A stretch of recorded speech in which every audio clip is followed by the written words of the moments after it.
오늘 분석할 경기는 10월 30일 목요일 이랴 국야 국농 국배 해축 9게임 준비했습니다. 구독과 좋아요는 더 정확한 분석에 도움이 됩니다. 바로 시작합니다. 첫 번째 경기 한신 대 소뱅입니다. 한신 타이거즈는 오타케 코타로를 선발로 내세워 연패 탈출에 나섭니다.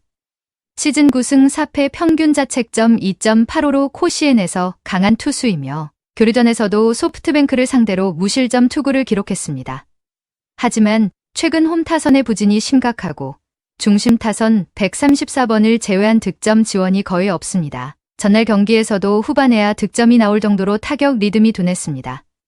불펜은 4.2이닝 1실점으로 버텼지만 공격 흐름이 막히면 쉽게 반등하기 어렵습니다. 소프트뱅크 호크스는 아리아라 코에이를 앞세워 시리즈 종결을 노립니다. 1차전에서 6이닝 2실점 패배를 했지만 전반적으로 안정적인 피칭을 보여줬습니다. 이번 등판은 4일 휴식 후 강행군이지만 불펜의 연투를 고려한 전략적 선택입니다. 전날 야마카와의 홈런으로 득점을 올렸으나 하위 타선의 연결이 끊기며 공격 효율이 떨어졌습니다. 불펜의 마츠모토가 흔들린 점도 변수지만 팀 전체의 집중력은 여전히 높습니다. 한신의 타선 침묵이 이어지는 가운데 아리아라의 제구가 유지된다면 소프트뱅크가 우위를 점할 가능성이 높습니다. 자완 공략에 성공한 소프트뱅크 타선이 이번 경기에서도 흐름을 이어가며 근소한 차이로 승리를 가져갈 전망입니다. 두 번째 경기 하나 대 LG입니다. 하나는 라이언 와이스를 선발로 내세워 연승에 도전합니다. 플레이오프 5차전에서 4이닝 1실점 세이브를 기록한 와이스는 포스트 시즌에서 가장 안정적인 투수를 입증했습니다. LG를 상대로도 강점을 보인 만큼 전날 폰세의 투구 이후 분위기 반전을 노립니다. 타선은 손주영에게 막히다. 8회 송승규와 유영찬을 공략해 6점을 몰아치며 폭발했습니다. 비록 빗맞은 안타가 많았지만 김서현을 비롯한 불펜이 자신감을 되찾은 점은 긍정적입니다. LG는 요니 치리노스를 선발로 내세워 반격을 준비합니다. 10월 1일 NC전에서 4이닝 3실점으로 부진했던 그는 부상 여파로 컨디션이 완벽하지 않은 상태입니다. 타선은 전날 김현수의 솔로 홈런으로 흐름을 만들었지만 불펜 송승기의 피로 누적으로 8회에만 6실점하며 대역전패를 허용했습니다. 다만 LG는 시즌 내내 후반 집중력이 강한 팀으로 치리노스가 5이닝만 버텨줘도 불펜이 흐름을 되찾을 가능성이 큽니다. 하나가 타격 리듬을 이어가려 하지만 LG의 후반 집중력과 불펜 깊이가 변수가 될 전망입니다. 양팀 선발의 피로가 비슷한 만큼 후반전 클러치 싸움에서 앞서는 LG 트윈스가 신승을 가져갈 가능성이 높습니다. 세 번째 경기 현대모비스 대 수원 KT입니다. 울산 현대모비스는 최근 창원 LG전에서 75대 87로 패하며 홈부진이 이어졌습니다. 전반에 리드를 잡고도 3점슛 성공률이 26.3%에 머무르며 후반 집중력 저하가 뚜렷했습니다. 옥존과 해먼즈가 클러치 상황에서 결정력을 보여주지 못했고 장신 라인업의 전환 수비도 느려 실점을 허용했습니다. 하지만 이번 경기에서는 게이지, 프리맥과 함께 높이 싸움에서 우위를 점할 가능성이 있습니다. 리바운드 주도권만 확보한다면 홈에서 경기 흐름을 잡을 수 있습니다. 수원 KT는 안양 정관장전 87대 92 패배로 3연승과 홈 8연승이 동시에 끊겼습니다. 데릭 윌리엄스가 22점, 김선영이 18점을 올렸지만 리바운드에서 24대 32로 밀렸고 세컨 유닛 싸움에서도 완패했습니다. 조직력과 수비 집중력이 흔들리며 승부처를 지키지 못했고 속공으로 연결된 실책이 많았습니다. 하지만 윌리엄스의 득점 감각은 여전히 살아있고 김영환, 이상민 등 외곽 슈터들의 컨디션이 올라온다면 반전의 여지도 있습니다. 울산 현대모비스는 높이와 인사이드 공격에서 우위를 바탕으로 홈 경기 반등이 기대됩니다. 수원 KT는 리바운드 약세와 세컨 유닛 부진이 이어진다면 어려운 승부가 될 전망입니다. 골밑 장악력에서 앞서는 울산 현대모비스가 근소한 차이로 승리를 가져갈 가능성이 높습니다. 네 번째 경기 KB손해보험 대 OK저축은행입니다. KB손해보험은 세터의 볼 배급과 시선 유도로 상대 블로킹을 무너뜨리는 팀입니다.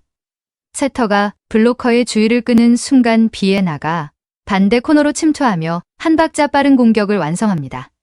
야쿱은 중앙 속공으로 템포를 조절하고 나경복은 측면에서 코스를 다양하게 가져가며 안정적인 득점을 이어갑니다.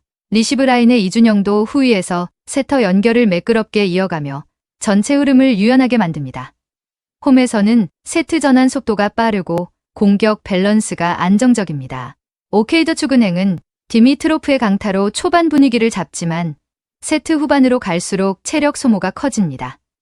전광희는 리시브와 수비에서 중심을 잡지만 공격 템포가 일정하지 않아 리듬이 끊길 때가 있습니다. 초대인은 블로킹 타이밍은 좋지만 중앙 커버 이동이 늦고 박창성은 세터와의 호흡이 불안정합니다.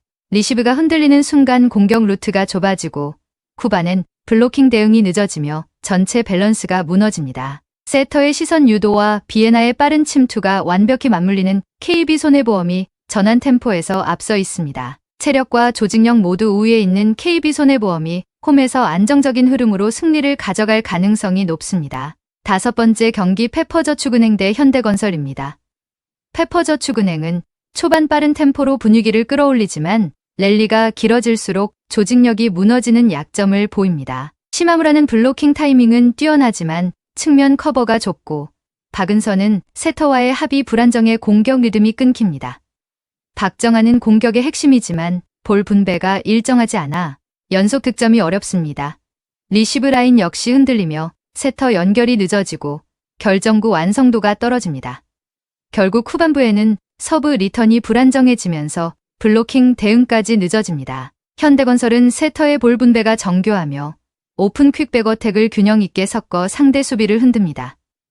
카리는 사이드에서 집중력을 유지하며 득점을 책임지고 정지우는 빠른 속공으로 공격 흐름을 매끄럽게 이어갑니다. 자스티스는 후위 수비 안정감을 제공하고 양효진은 블로킹 타점으로 상대 공격을 차단합니다. 또한 서브 타이밍 조절로 상대 리시브를 무너뜨리며 세컨드볼 전개를 제한하는 전술이 돋보입니다. 세트 후반 집중력과 전환 템포 모두 리그 상위권입니다. 현대건설은 세터 템포 조율과 공격 밸런스에서 완성도가 높습니다. 반면 페퍼저축은행은 리시브 불안이 누적되며 후반 집중력이 떨어질 가능성이 큽니다. 전술 완성도와 템포 조절에서 앞서는 현대건설이 안정적으로 승리를 가져갈 전망입니다. 6번째 경기 창원 LG 대 뉴타이페이 킹즈입니다. 창원은 4연승 흐름을 이어가며 홈에서 좋은 경기력을 보여주고 있습니다. 최근 경기에서 아셈 마레이가 골밑을 완벽히 장악했고 칼타마요는 돌파와 외곽을 오가며 27점을 기록했습니다. 리바운드와 외곽 수비 집중력 모두 안정적이며 4쿼터 집중력이 특히 인상적입니다. 1쿼터 출발이 다소 불안했지만 경기 중반 이후 전환 수비와 세컨드 찬스 득점이 개선되며 완벽한 역전 드라마를 만들었습니다. 전력 밸런스와 팀 에너지 모두 상승세를 타고 있습니다. 뉴타이베이 킹스는 제러미 린 은퇴 이후 전력 리빌딩 과정에 있습니다. 워시번과 사니 사카키니가 골밑을 책임지고 있지만 외국인 선수들의 합이 완성되지 않았습니다. 주전 가드 조셉 린이 팀의 중심을 맡지만 전반적인 수비 로테이션과 실책 관리에서 불안한 모습을 보입니다. 감독 교체와 조직 변화로 인해 전력 완성도가 떨어지며 첫 경기에서도 홈에서 대패를 기록했습니다. 원정에서는 더욱 힘든 경기가 예상됩니다. 창원 LG는 홈 강세와 마레이, 타마요의 득점 밸런스를 앞세워 경기 주도권을 확실히 잡을 전망입니다. 반면 뉴타이베이 킹스는 리빌딩 과정 속 전술 완성도가 부족합니다. 전력과 조직력 모두 앞선 창원 LG의 승리가 유력합니다. 7번째 경기 칼리아리 대 사수올로입니다. 칼리아리는 4-3-1-2 전형으로 에스포지토를 중심으로 한 전방 압박 구조를 완성합니다. 그는 중원에서 전진 패스로 템포를 끌어올리고 보렐리는 피지컬을 활용해 포스트 플레이로 이선 침투를 유도합니다. 폴로른쇼는 활동량이 넓어 커버 범위를 유지하며 좌우 풀백의 오버래핑으로 폭넓은 전개가 이어집니다. 홈에서는 라인을 높여 초반부터 상대 빌드업을 압박하며 빠른 세컨드볼 회수로 공격 기회를 만듭니다. 에스포지토와 보렐리의 연계가 전방 압박과 득점 루트를 동시에 이끌 핵심입니다. 사수올로는 4-3-3을 기반으로 하지만 중원 커버 속도가 느려 압박 연속성이 떨어집니다. 치나몬티의 전방 압박 강도는 낮고 베라디는 수비 가담이 적어 밸런스가 흔들립니다. 볼로카의 패스 타이밍이 일정치 않아 전환 속도가 늦으며 후반에는 집중력 저하로 풀백 라인이 무너집니다. 이로 인해 세컨드볼 대응이 늦고 하프 스페이스가 쉽게 열리며 페널티박스 근처에서 실점 위험이 커집니다. 칼리아리는 전방 압박 강도와 세컨드볼 장악에서 우위에 있습니다. 에스포지토와 폴로룬쇼의 연계가 완벽히 맞물릴 경우 경기 초반부터 주도권을 잡을 전망입니다. 사수올로의 느린 커버 속도와 전환 약점이 노출되며 칼리아리가 홈에서 안정적으로 승리를 가져갈 가능성이 높습니다. 8번째 경기 스파로테 대 흐로닝원입니다. 스파르타 로테르담은 4-3-3 전형을 유지하며 세트피스에서 강점을 보입니다. 리우리첸의 정교한 킥이 반 베르헌, 토른스트라의 공중경합과 결합되어 득점 루트를 완성합니다. 코너킥 상황에서는 장신 자원들이 근거리와 후방 포스트를 동시에 점유하며 세컨드볼 찬스를 노립니다. 토른스트라는 중앙에서 패스와 전환을 조율하며 공격 리듬을 안정시키고 리우리첸의 킥 정확도가 연결될 때 공격 효율이 극대화됩니다. 홈에서는 초반부터 세트피스를 중심으로 상대의 수비 블록을 흔들며 리바운드 싸움에서도 집중력을 유지합니다. 흐로닝원은 4-2-3-1 전형으로 윌룸손을 중심으로 세컨드볼 전개를 시도하지만 세트피스 수비가 불안합니다.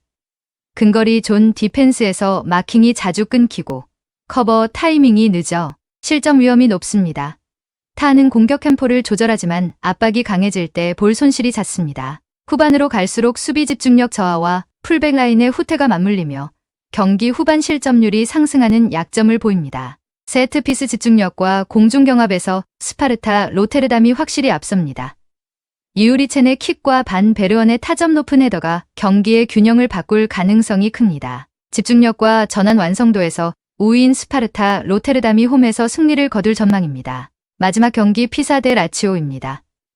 피사는 3-4-3 전형으로 윙백의 적극적인 오버래핑을 중심으로 공격을 전개하지만 측면 뒷공간이 쉽게 열리며 수비 리스크가 큽니다. 풀백이 과도하게 전진하면서 뒷공간 커버가 되지 않고 중원에서의 커버 타이밍도 늦어 라인이 자주 무너집니다. 트라모니는 전개 능력은 뛰어나지만 수비 가담이 늦고 마이스터 역시 후방 전환 시 반응이 느립니다. 이로 인해 상대의 빠른 전진 패스 한 번으로 균형이 흔들리는 장면이 반복됩니다. 라치오는 4-3-3 포메이션으로 중원과 측면의 밸런스가 뛰어나며 피사요 델레 바시루가 핵심입니다. 그는 하프 스페이스로 파고드는 대각 침투 타이밍이 예리해 피사의 느린 수비 라인을 쉽게 흔듭니다. 카스텔리아노스는 포스트 플레이로 이선과 연계하며 세컨드 찬스를 만들어내고 자카니는 왼쪽에서 컷인 후 마무리 능력이 탁월합니다. 중원에서는 마르코스 안토니오가 템포를 조율하며 공격 리듬을 안정적으로 유지합니다. 피사의 측면 리스크는 라치오의 침투 패턴에 완벽히 노출될 가능성이 높습니다.